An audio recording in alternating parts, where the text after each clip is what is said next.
Vi taler tit om kompetencer, som noget, du skal have. En liste, et kursus, måske et diplom at hænge op på væggen. Men hvad nu hvis kompetencerne ikke bor inde i individet, men til gengæld i det system, du arbejder i? Hvorfor er det nogle gange, at opgaven fejler, selvom vi har kompetente mennesker til at arbejde for os? Hvorfor ser det godt ud på papiret, men går galt i praksis? Det skal vi tale om i dag. Vi skal ind i kernen af, hvad det vil sige at kunne noget, og hvorfor det kræver mere end viden, mere end motivation og mere end erfaring alene. Og vi kommer til at gøre det konkret med græs og faktisk med en havetraktor. Ja, prøv at forestille dig, at du skal slå græs, ikke? Du står der uden foran et hus, og så får du udleveret en havetraktor, og så får du at vide, at du skal slå græsset, og det skal du gøre på en halv time. Hvis nu kniven den ikke virker, og hvis man ikke kender haven, og hvis man ikke ved, hvordan man skal få motoren til at starte, eller hvis den slet ikke kan starte, og så hvis nu for eksempel ikke har prøvet at skifte gear på en havetraktor, det kan godt gå ind og være lidt spændende. Hvis nu man har glemt, hvad der var, der gik galt sidste gang, eller man faktisk måske aldrig har prøvet det før, og ham eller hende, der plejer at gøre det, ikke er der, så kommer man ikke særlig langt. Lige meget, hvor meget man selv ønsker at få gjort det til tiden, eller hvor meget ens chef måske står på nakken af en, der siger, det nu. Og det er det, skate handler om. Det er en systemisk model for kompetence, skill, knowledge, attitude, training og experience. Og så se det som et samlet system. Og hvis bare der er en af de her dele, der halter, så går præstationen så i stå. Og det gør jo organisationen også, for man kan sige, at organisationen sådan helt overordnet, den består jo af individernes kompetence, som så helst skulle komme sammen til noget, der er mere end den enkelte. Os, der klipper græs en gang imellem, vi har jo prøvet, at man begynder at køre, man har glemt at trykke på den knap, der sætter kniven ned. Så har vi kørt nogle 100 meter, og så opdager vi pludselig, at der er ingen græslåde, men der er kørt en masse meter. Det vil sige, at selve kørslen var jo fuldstændig, der var ingenting at pege fingre ad, men der er ingen græs klippet. Og det er jo det, som forklarer helt, han skal med. Hvis ikke du får kniven ned, så bliver der ikke klippet græs.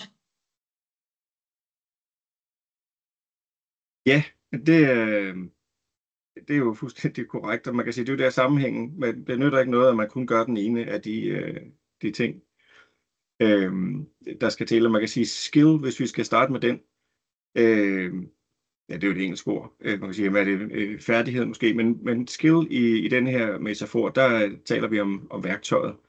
En rigtig kniv til et rigtigt job, og som du siger, Michael, så skal den jo også, man kan sige, den skal i spil. Det nytter ikke noget, at den stadig ligger i skuffen. Hvis nu vi taler en smørkniv til rugbrød for eksempel, så er den svær at filetere en tub med, hvis nu man skulle tage den analogi, ikke? Altså sige, men hvis man slet ikke får trykket på knappen, så den begynder at køre, så kommer vi ikke nogen vejen. Men det er her i den her metafor, der er kniven jo klingen under traktoren, og den skal skære præcist. Og det nytter ikke noget, at den skal også skære en rigtig højde. Så man kan sige, om de virkelige forhold, hvad er det, vi gerne vil opnå? Den skal være stabil i det, den gør. Så man kan sige, at færdigheden, det er evnen til at udføre en opgave med et defineret mål. Hvis man skal klippe en fodboldgræsplæne i 2 cm højde for, at bolden den ligesom kan trille, så nytter det ikke noget af halvdelen af banen, eller sådan lidt rundt omkring, at der er så måske lidt længere, lidt kortere græs. Så det skal også udføres, man kan sige, med en ensartet kvalitet. Og 2 opgaver, det er forskellige. Man skal bruge forskellige skills til det, ikke? Man kan godt fælde et træ, det kan man måske gøre med en sav, men hvis man så bruger saven til at prøve at snitte en fløjte med bagefter, så kan det godt være, at det bliver utrolig vanskeligt. Og der er det vigtigt, at man ligesom får tilpasset, at man har den rigtige kniv for til at opnå det mål, man gerne vil have. Og hvis man ikke har det, så er der ikke nogen fremdrift.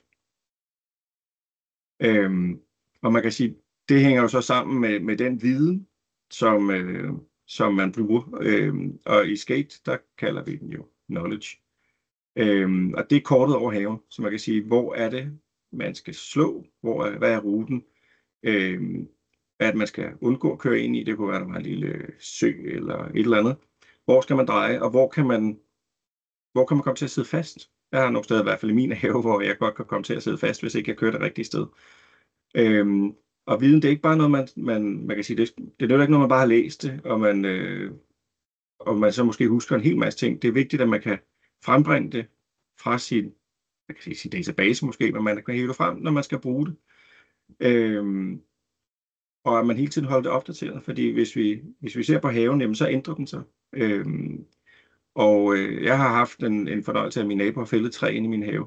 Jeg var bare ikke helt sikker på, hvor meget han havde fældet det ned. Jeg troede faktisk, det var skåret hele dag, og der sad jeg fast med min havetraktor, fordi jeg ikke havde været ude og besigtige det, inden jeg slog græs lige på det område.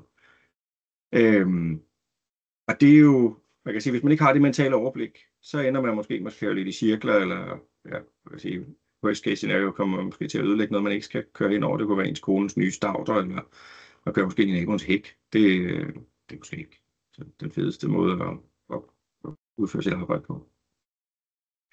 Men det fører så også til noget andet. Man kan sige, det her med, at man skal gøre noget, det kræver ligesom at komme op af sofaen. Man skal have noget drive, og man skal have noget lyst til at gøre det, eller føle pligt. Fordi man kan sige, altså de kristne, i hvert fald i vores del af verden, vi er meget sådan, skyldfølende, så vi går ud, og så gør vi det, fordi at ellers så skammer vi os måske en lille smule. Og der kan man sige, der kommer noget, på engelsk så kalder vi attitude, og det er jo S-K-A-A for attitude. Og det er motoren på traktoren, det er det, der ligesom får det til at kommer der overhovedet i gang. Har du ansvarsfølelse for at få det gjort ordentligt? Kigger du efter nu? Tager du, Michael, op, hvis man glemmer at slippe kniven ned? Så kan man også bare sige, nå ja, men så slår jeg bare resten, og så må det der så være uslået, ikke? Men man kan også sige, jamen opgaven var jo egentlig rent faktisk at slå hele restplænen. Og så kunne man måske også tænke på nysgerrighed, og så tænke man, kunne man gøre det på en anden måde? Behøver vi gøre det på den samme måde hver gang? Det må man jo så, kan man sige, det skal man også huske at forholde sig til senere. Men det er også sådan, at med ens indstilling eller ens attitude til det, man laver, kan man sige, at man skal passe motoren, fordi hvis ikke man passer motoren, husk at få den smurt, husk at få skiftet de sliddeler, man nogle gange har, få lavet batteriet op hen over vinteren, hvor man ikke bruger den og sådan nogle ting. Men så hvis man ikke får gjort det, eller hvis man ikke har tid til det, eller hvis man ikke gider, dejligt, virkelig energidrænende ord, ikke? Der kom lige sådan en energivampyr og suger halvdelen af ens energi ud, sådan noget, det gider jeg ikke. Og bare det, man siger det, så er man jo helt på gulvet, ikke? Men hvis nu det hele det er rustet sammen, jamen så får man ikke slået den græsplæne, lige meget hvor skarp kniven er, lige meget hvor meget man ved, hvor man skal slå. Så den er super vigtig, og jeg tror, ja, i hvert fald det, jeg har set rigtig mange gange, det er også sådan med mennesker, men man glemmer det. Man kan godt lide at ansætte folk for, men de har drive, men hvis de skal sidde i den samme stilling i 5 eller 10 år, det vil man jo sikkert gerne have, hvis man gerne også vil have, at den investering, man bruger i folk, den bliver til noget. Jamen så skal man huske at passe på folk på den måde, at man skal sørge for, at de føler sig værdset, ikke? Og man kan sige, hvis man ikke nærer den, så vister den. Og hvis man ikke ser den, og det er jo en af de der ting, vi taler rigtig meget om med mental sundhed, hvis man ikke ser folk, så brænder man, og så ender man med at gå fra jobbet. Og man kan sige, uden motor, så er resten af systemet rimelig ligegyldigt, fordi så er der ikke noget drive. Så kommer der T, som står for training, og man kan sige træning, det bruger vi selvfølgelig også på den måde, men kan godt nogle gange gå hen og blive sådan meget kursusagtigt, som du også sagde i indledningen. Men i den her metafor, der siger vi, det er gearkassen, og det er det, der gør dig i stand til at justere tempo. Man kan sige, hvornår er det, man skal gøre det ene, hvornår er det, man skal gøre det andet. Reagere på ujævnt terræn. Hvis nu det begynder at gå opad, så kan det være, at man skal sørge for, at man har lidt mere fart på. Og hvis vi taler mere om, man kan sige, når man kører rundt der, at man ligesom får tænkt klart. Både når det går godt, men også for eksempel, hvis man sidder fast, skal man så blive ved, eller skal man lige få stoppet og gå ned ad traktoren og sige, tænke, hvad var det lige her, der var anderledes, end det plejer at være, eller sådan, som jeg lærte det, da jeg gik på aftenskole i kørehavetraktoren. Og så er der en ekstremt vigtig ting, det er jo, at træning, den skal ligne virkeligheden, og det tror jeg, vi alle sammen kender, måske i hvert fald sådan nogen som mig, som er lidt ældre, at da jeg startede i job for, det er jo 25 år siden eller sådan noget, der blev det jo meget, man blev sendt på kursus, og så havde jeg læst med nogle bøger, og så stod der en op ved en tavle og sagde eller noget. Og det er ekstremt vanskeligt at omsætte det til noget virkelig arbejde, og specielt hvis man ikke kommer i gang med det samme.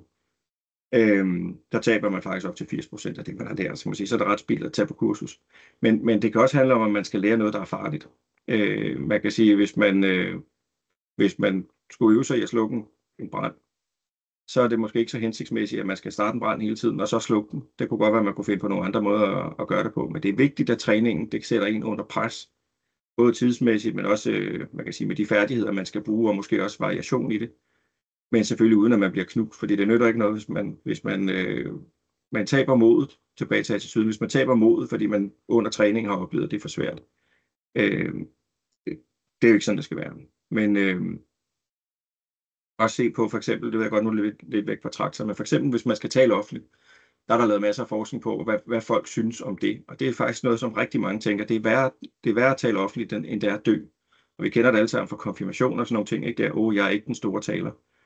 Men det er jo noget, man godt kan træne. Det kan godt være, det ikke er sjovt, men man kan godt træne det, uden at man kommer noget til. Så kan man selv synes, at det er mega pinligt, men det er jo også noget, man så kan komme over.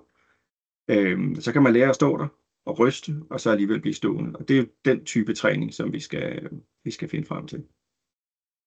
Og så er der det aller sidste i skate. Det er experience.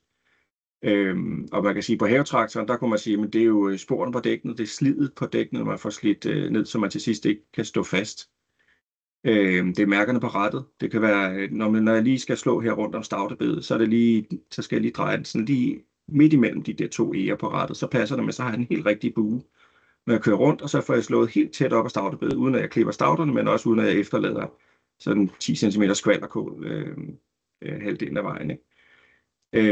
Og det er jo noget, man har lært af virkeligheden. Altså ikke noget, man har lært fra, at man har siddet og set på en masse PowerPoints, men man rent faktisk har været dyppet ned i suppen, hvis man kan sige det på den måde. Så det handler ikke om, hvor mange år man har været i jobbet. Det handler om, man kan sige, var du alene i vildmarken, eller har du kunnet læne dig op af ham, Jørgen Rasmussen der, som bare har klaret det hele for dig, og hvor du selv i virkeligheden ikke har skulle bruge så mange af dine egne kompetencer, men at du kunne læne dig op af andre. Og så føler du har været med på en vildmarkstur. Og det kan du selvfølgelig godt tale om, men hvis du så lige pludselig står der alene, eller hvis det er dig, der er den mest erfarne af dem, der er med, så nytter det ikke noget, du har været med på tur i 20 år. Så bliver du nødt til selv at have været der. Og man kan sige, at erfaringen uden refleksion, det bliver bare slid. Så hvis ikke man får skiftet dækkene på traktoren indimellem, så kommer der et tidspunkt, hvor den kan så kan den ikke få fat, og så står den bare og kører rundt. Og det kan man jo godt føle som udbrændthed, eller måske også bare, at jeg har brug for at lave jobskifte, fordi jeg føler ligesom, jeg sidder fast i et hul. Men erfaring med refleksion, det er jo der, hvor man kan sige, at ens dømmekraft den kommer i bevægelse. Så på den korte bane som indledning er det her det, som vi kalder skate. En måde at se kompetencer som noget relationelt, systemisk, levende. Spørgsmålet er måske mere, har vi dygtige folk, eller har vi folk, der er dygtige nok? Det er i stedet, har vi sat folk op til succes? Har vi sat virksomheden op til at lykkes? Det er det, vi leder efter. Har vi de rette knive, kunne vi sige i vores plæneklipper-metaforer? Er de skarpe og tilpasset konteksten? Har vi kort over terrænet, der er opdateret, vel at mærke? Kort har vi mange af, nogle af dem er ikke opdateret. En motor, der vil noget, og er den vedligeholdt? Har vi gear, så vi kan tilpasse farten op og ned? Og erfaringen, vi så lytter til og benytter os af, og måske være bevidste om. Hvis ikke, så kommer vi ikke nogen vegne. Eller vi kommer i hvert fald ikke i mål. Så foreløbig tak, fordi du lyttede med her. Vi vil jo vende tilbage med en fortælling om hver eneste af de 5 overskrifter. Lidt dybere. Husk, kompetence, det er ikke noget, du har. Det er noget, der skabes i samspil med det system, du er en del af.